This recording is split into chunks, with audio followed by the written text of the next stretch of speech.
There's a new way to stay connected and know what's happening with Market to Market when you subscribe to Market Insider. One email and a lot of information awaits you. Go to markettomarket.org and subscribe to Market Insider.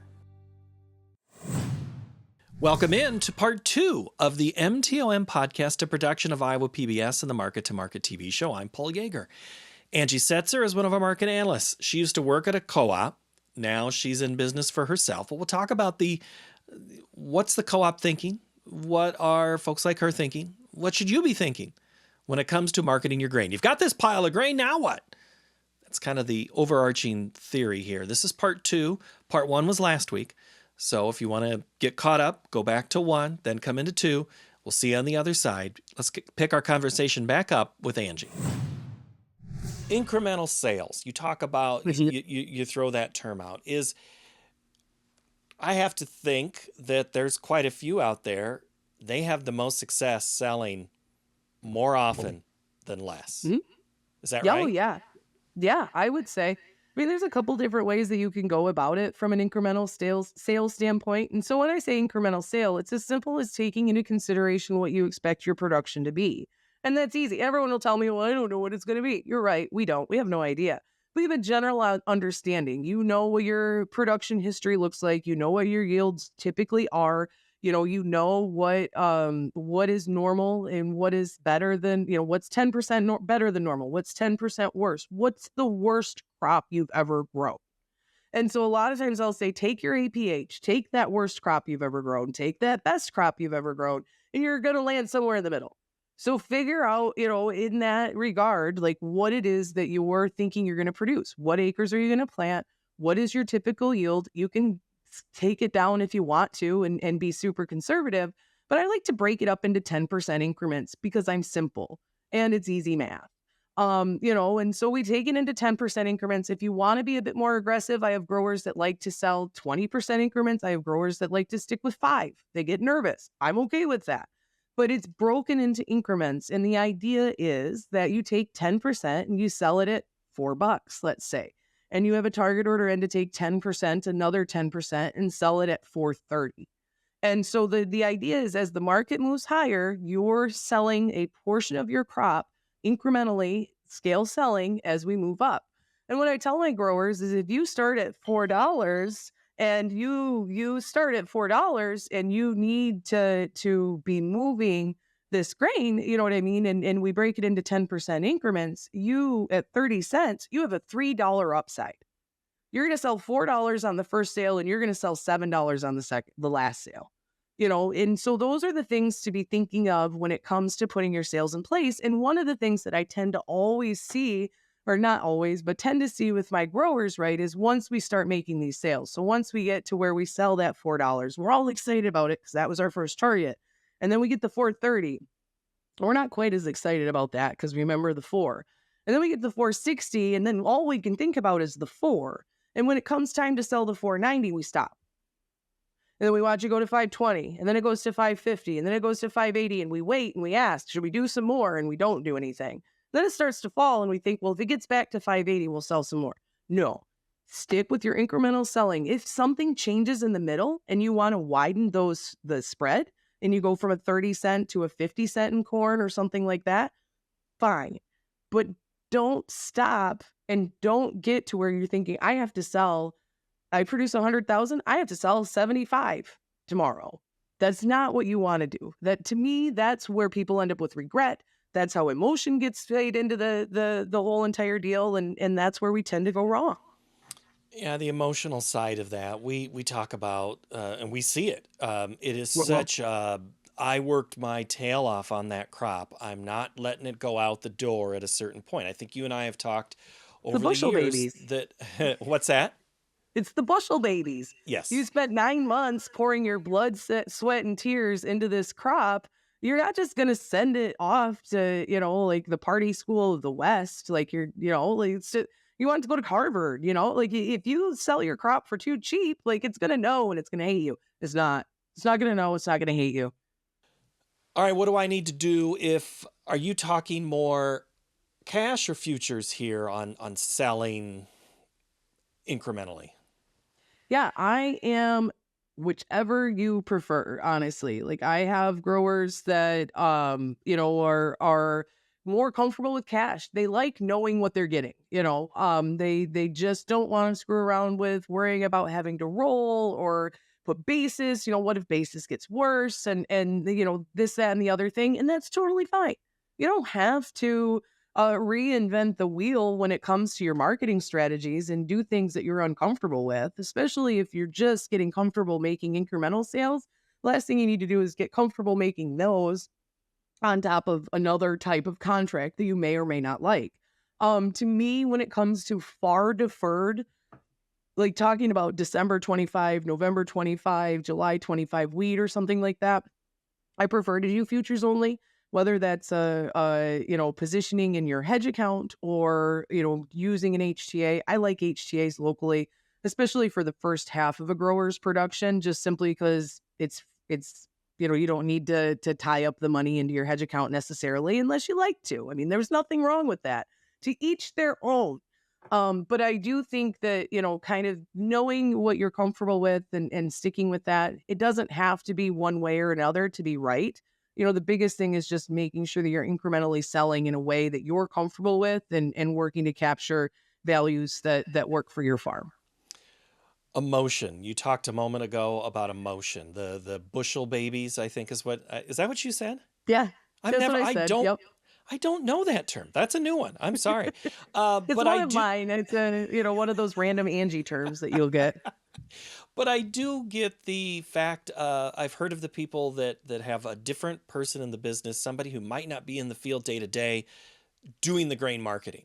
You know? It might be a spouse who's not related, running the tractor, but they might be. Yeah. What is the emotion side of things and that whole I have to get another nickel, I have to get another dime, I have to get another 50 cents, whatever it is that you were talking about the increments there. Yeah. Help me through this understanding and navigating the emotion side of things. And well, I think the biggest thing is, I'd spent the first half of my career kind of parroting um, men older than I who were like, take the emotion out of marketing. And I was like, darn straight, no emotion. It's wrong. You're never gonna take emotion out of marketing. Marketing is pure emotion. Like, look at the funds, look at the way the market moves. Like, that's what's the fun part about it is like, there's some passion in there and there's some excitement and whatever and we love what we do and yada yada yada. And so first and foremost, like I'm not going to tell you to remove the emotion, but I am going to tell you to start to think about where the emotion has caused you problems over the years. Like, is it that you get caught up in thinking that the market has to move higher and you stop selling? Is it that you think, well, gosh, I'm an idiot. Why would I do that? I can't believe I sold 20% of my crop 30 cents below where we are right now. I'm going to wait because I need to prove to someone that I'm smart. I don't know what it is that drives our desire. I mean, I had a grower one time sit in my office in 2012. Corn was $8.50 cash at the time. And my boss at the time was standing next to me, and we were talking to him. And I'll never forget, he took a $10 bill out of his wallet and he said, is it $10 that you want for your corn? I'll give you a $10 bill right now. Go get me 56 pounds and you can tell everyone that you got $10 for your corn. And so sometimes what it is that you just get so caught up in this idea of like, if I don't sell it for the absolute peak, I'm going to be the one that's having the auction. Everyone's going to know and they're going to laugh at me. They're not. They have no idea. First of all, first and foremost, everyone is so much engrossed in trying to figure out their own thing. They don't care about what you're doing for the most part, unless they're at the coffee shop or whatever. And in that case, you don't care. But from an overall standpoint, how do you remove the emotion? You don't, but you figure out how to harness it. You figure out how it works for you to your benefit, when the times to listen to your gut, the times to ignore your gut, and the times to reach out to someone else who can help you to recognize where we're at. Sometimes you don't know. Like for me, I can tell at times where I'm like, okay, Angie, you're being a little crazy. Like don't listen to yourself right now. We don't need to panic. But then there's other times where it's like, okay, that's probably the right thing. That's probably the smart move. And I'm going to go ahead and talk to my growers about adding that into their plan. There's a old phrase that I use, and it's unfortunately falling to the side because it's been longer and longer since he's been on the show. But Walt Hackney used to say Yeah. it's hard to lose money taking a profit. But there are plenty of people who have bushels that are not going to make it a profit unless we get back to that $10 or $8 or $7. Mhm. What do I do? Well, it depends. I mean, obviously, there are, and I hate to say that because it sounds like I'm phoning it in, but you have to take into consideration, and it goes back to assessing your situation. Do you have time? Do you have the ability to wait? Obviously, if you've got the grain in the bin and you can tap into like a CCC loan or something of that nature, and it'll help to cover the bills that you have coming in, and you have the ability to wait, then good, you can. Let's wait. Let's see what happens. Time to a certain extent is on your side right now. We have a whole year ahead of us. If you're in a situation where you can't wait, though, which a lot of people will be, there's going to be a lot of cash flow needs that are going to have to be covered. There's a lot of banking headaches out there and issues that are going to arise likely here over the next couple of few months. And so if you're in a situation, it goes right back to what we talked about before. If you're in a situation where you know you have a deadline, you can't sit and just push and push and push until you're the day before that deadline. At that point, that's when you take into consideration that locking in the floor. If you want to, still stay and party, you can for an admission fee. You just have to figure out what that admission fee is that you feel comfortable paying. But when it comes down to it, if you don't want to take anything out of your pocket, you have it is sitting on the farm and you don't have anyone knocking on your door telling you that you have to pay up. Time's on your side. Go ahead and do whatever it is that you think you want to do. Throw out your target orders and wait. But if you're in a situation where you don't have that time, then you have to start to take into consideration that you may have to pull the trigger to a certain extent, or you may have to be having these conversations on how you get more time. But there are options out there. Like I said, the CCC loan, moving grain on a basis contract and taking in advance, depending on where you are and if your local elevator will let you do that. There's a lot of ways that you can kind of help to cover your cash flow needs without committing a sale. But also recognize that there's a lot of risk in doing that. And, when it comes down to it, you have to take into consideration what it is you're trying to accomplish and what you're willing to risk in doing it. And then make the decision that fits your farm. There are some who have not sold, depending on when you watch this, there could be people with 2 years of crop, maybe even partial leftover of a third, some way, somehow. They're absolutely waiting for a right moment. They're in a different position than you, and that's probably a different discussion at the coffee shop or the diner, if there is such a thing in your community. Sometimes it's the coffee and the diner at the same time. But anyway, those people will just ache and hold and never sell. Mm-hmm. Is there help for them? No.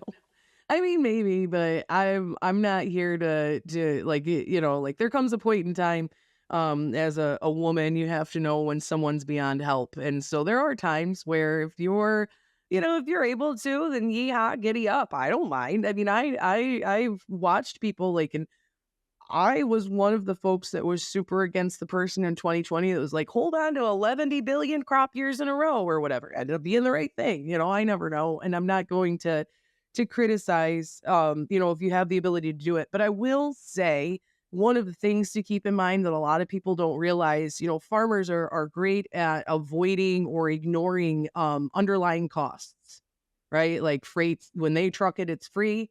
When they're holding on to it, it's free. And that's not the case. Taking that money, keeping that money out of your pocket, there's a cost associated with keeping it in the bin. It's about 5 cents per bushel per month for corn. You can say 4, but 6 or 7 cents on wheat, around 8 cents or so on beans, give or take, depending, and we could sit down and do the math on that, but I'll save you the boredom. But, you have to take into consideration that it's not free to sit on it either. But if you are one of those folks that's just going to roll the dice and keep adding space and doing all of those things, then God bless you. I am up for adoption and would love to come and live on your farm. Well, I know of one grower in particular who talks about it, and there are other people with that grower. Not even going to say if it's a he or a she, but yeah. And I know it happens, and I'm pumped. Yeah, I love to see it. Keep that grain out of the pipeline while the market's telling you to keep it out of the pipeline. Well, and that's the discussion that we had in, say, I think it was late summer. I think you and I talked about doing something different, but there was the market. It's back to signals, right? The market was telling you Yeah. it needs to be, that bin door needs to open. Yeah, this Yeah. is the time to send it out. Now, we've kind of discussed that matter already. But again, the Yeah. cynic in me will say, yeah, that's just what they want to do because you, Yeah. Angie, or you, Tom, or you, Sue, are going to make money off of me because you're telling me to sell, because if you're in Mhm. cahoots with whatever company. Is I there wish help I for was me? included. Yeah, no. Well, yes, there is. I will say that I have had several growers that have had some real anger about the market and the market structure and how unfair the market is, that have kind of recognized, wait a minute, it's a creature, it's a living breathing thing, and it doesn't really know I, Joe Farmer, individual, exist. It doesn't care about every farmer in the nicest way.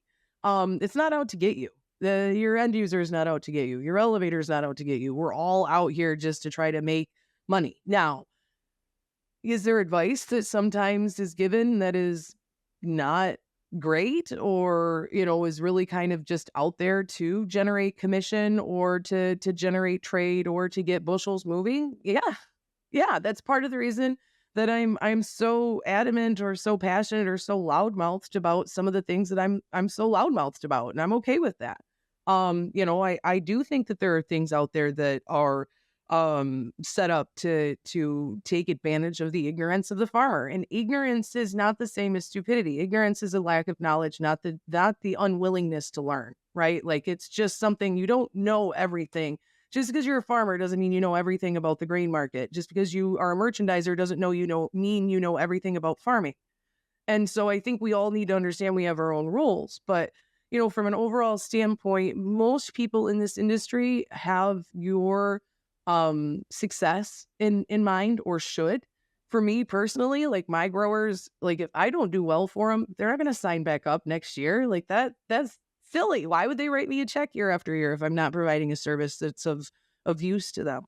But I do think it's important to, like, go back to the first conversation, or the start of the conversation as a whole, and recognize that the demand side of this market, the end users, your buyers, all of that, they're not out to get you. They're not evil. They're not necessarily out to do a bunch of nefarious things.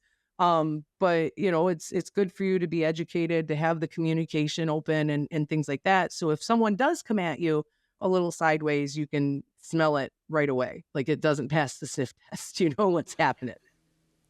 I go back to, a lot of things, not you Oh, specifically, thank you. but Yeah, me but you do, specifically. Yeah, thank you. you do know a lot of things. I will give you that.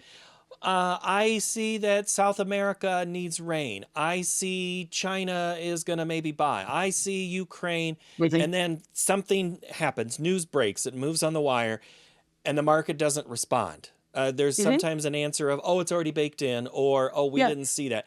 How do I think I'm informed in trying to take advantage of what opportunities are there, and the market doesn't respond the way I think it Yeah. does? It's frustrating. That is frustrating. I did a conversation, I had a conversation with a few different folks about what priced in means. And so I would say that it's easy to recognize, whether or not something's priced in by a couple different things. First off, is it something that you've heard about consistently for an extended period of time, right? Like, so we knew the risk of Trump winning the election would be negative to grains potentially, and a few other things. And so once the election happened, we had that little knee jerk reaction that I was expecting lower, but then we closed higher by the end of the day because the risk to trade was priced in. We were already down to 980 futures, or we tested 955 the week prior, or whatever. And so around the election, that's a great example of something being priced in. The cash market, we'd seen soybeans, firm up a bit. The cash market had indicated that perhaps the crop was a bit smaller. We got confirmation from the USDA in November. The market tried to rally and didn't really do much. The smaller crop, to a certain extent, had been priced in because we'd moved off our low and the spreads had firmed.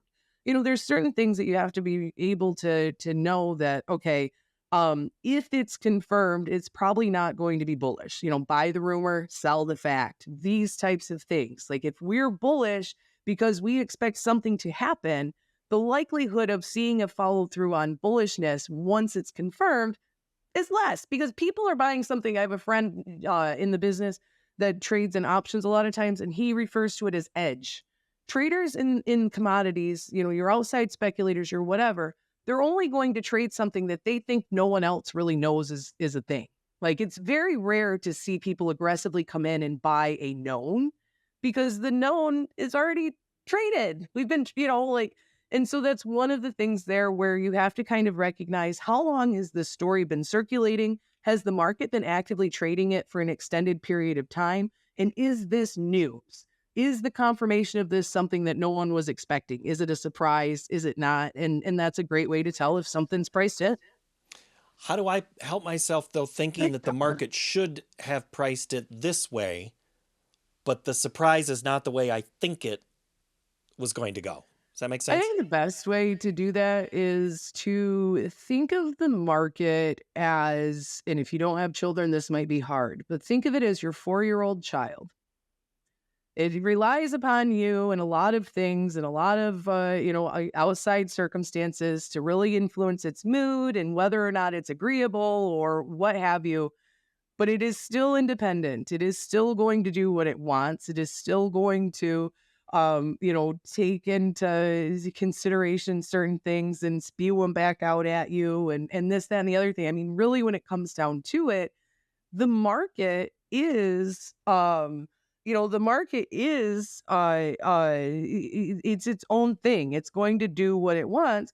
And for us to think that we, know, or that we have a one push one way or another or something like that, I don't know. You can't get mad about something that you can't control. I guess maybe that's the best way. So I didn't have to go deep into this 4-year-old, analogy. But when it comes down to it, getting upset about something that you can't control is just a waste of time and effort and energy.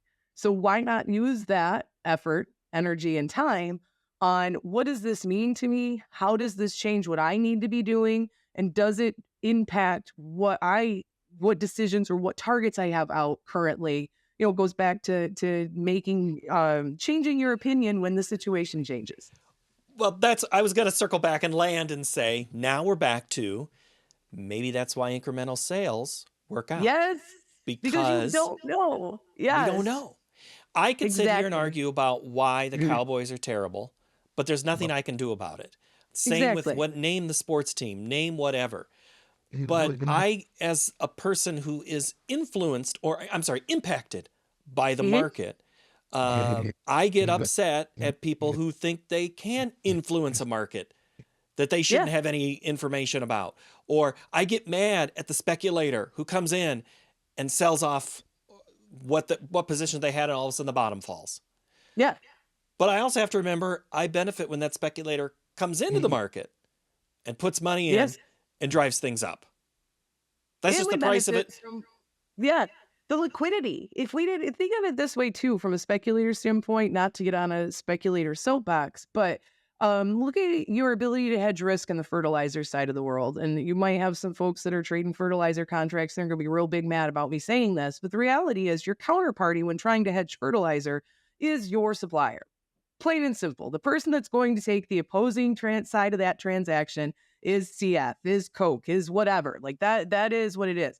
Imagine if in the grain market, every time you wanted to go and hedge, the only person on the other side was a feeder, was an ADM, and Anderson's, and LDC. You know what I mean? Like one of the big ag people. Like, if you think things stink now, wait until you don't have folks in there that are like, hey, wait a minute, I think corn should rally 50 cents. Because you suddenly remove your ability to make trades. The liquidity is what we need. And I know it's frustrating and it stinks and it's not fun, especially when it's down. But no one complained when the funds were 400,000 Well, people did complain because the feeders and everything like that. But like, we'll complain no matter what. But, farmers, we weren't complaining when they were 400,000 contracts long. We were rooting for them to go to 600,000 or whatever. Like, you have to remember the liquidity is important. And as frustrating as it is when the market doesn't go your way, making plans, being a decisive marketer, knowing what you need to be doing ahead of time so you can take the opportunity when it's presenting itself, because it might only be there for a day. you don't need to worry about what happens with speculators and if the market goes against you or what have you, because you're making the decisions that fit, the needs of your operation. I, I can't worry, but I probably should, but not internalize it. Is that, did I get that right? I think it's a hard, like I said, It's marketing a is hard line. impossible because you're Yeah. going to stress about it, and I'm going to tell you not to. But you're gonna, and I'm gonna, and we're both gonna, and it's okay. But when it comes down to it, to waste that time and energy, like I said, arguing over something that you will never change or control, I think you could do some other better things with your time, like pick up a hobby, start a puzzle. I'm almost done with my puzzle, but that's another story. That's just keeps me off my phone at night. Okay, I'm looking at some of the terms that we were going to talk about, Angie, as we wrap up in the final moments of this 201 and 202 class. What are the other things that we need to be aware of, or what's going to be on the quiz? Yeah, I mean, I think the biggest thing is not getting caught up in, all of the things that we tend to get caught up in. And I know that's like a broad brush statement, but I think so many times farmers think they need to be experts in all things marketing. And if they aren't, then they can't make smart marketing decisions. And that's not the case. I would say that's one of the biggest things. Like I'll get growers that are like, oh, I don't know what any of that means. So, and it's like, no, no, no, no, no. You can learn it. Like, and it's super simple and I can show, we'll show you. Let's see. And so I would say one of the biggest things, like, don't think that you can't get this pinned down to where you're never going to nail it. Like I said, but are you going to feel better about the decisions that you're making? Are you going to be able to feel like you're making profitable sales and smart moves and things like that? Yeah. The other thing that I would say is do not get caught up with thinking that you have to become an options expert. I think one of the biggest things that I watch farmers do is they think that they need to learn how to trade puts and calls, and they completely ignore how to negotiate basis or how spreads impact their contracts or whether they are selling when they need to versus when it makes sense. And so I would really recommend from an overall standpoint is when you're assessing where you stand now, because a lot of you got done with harvest a lot earlier than normal. So when you're assessing where you stand now, where you're taking that mark to market, take an opportunity to kind of assess where you feel you stand from a marketing or where you think you could improve, and who could help you do that, I think is one of the most important things. There's absolutely nothing wrong with working to continue to grow and improve. And I think that it's going to be the difference going forward, and who stays and who goes and all of that, being able to merchandise your cash, especially if you're building space. Being able to merchandise your cash grain is going to be huge. Speaking of space, that's one thing we kind of talked briefly on was the bin. It's too late to build a bin now for the crop that's in. But where does that factor into? Well, I'll just store another, name the size of bin that I'd like to buy. I mean, that's one of those, I think you said, God bless those that can store it and hold on to that for years and years. But that's a strategy that's worked for many, many people. Oh yeah, store and ignore. I think they have T-shirts. It is a strategy that works, and I will say this. And this isn't a me line. I think someone else is. I mean, I know other people have said it long before, but no decision's a decision. You don't have to do something every day. You can buy, sell, or hold. And I have no problem in doing that as we work to assess what we've got going on. And as a matter of fact, for a lot of my growers right now, that's what we're doing. We're just sitting tight. We're assessing the situation. We're figuring out what it is that we need to be doing. We're not panicking. We're not making knee-jerk, reactionary sort of moves. But we have targets in. We have our first 2 or 3 increments in next from where we want to be trading, and that's what we're doing. And I think that's the thing. You can always do nothing. That's fine. But just make sure that, you're doing nothing with purpose, I guess, at this point. You're doing nothing with an intention to do something when the market provides you an opportunity to do it. Just doing nothing for the sake of doing nothing is not the same. Doing nothing with purpose. Here lies Angie Setzer. Okay, that's I think. Yeah, it's the working title to my memoir at this point. Class dismissed, Angie. Thank you. Oh, thank you. I love talking about this stuff, if you couldn't tell. But luckily, no one's getting charged by the word. So For you both got of that us. going for you. For both of us. Yeah. Yeah. All right, Angie, thank you. Thank you. Again, my thanks to Angie Setzer. Always appreciate the time. If you are looking for market information about the TV show, sign up for our newsletter. That comes out every Monday. New podcasts come out every Tuesday. We'll see you next time. Bye-bye.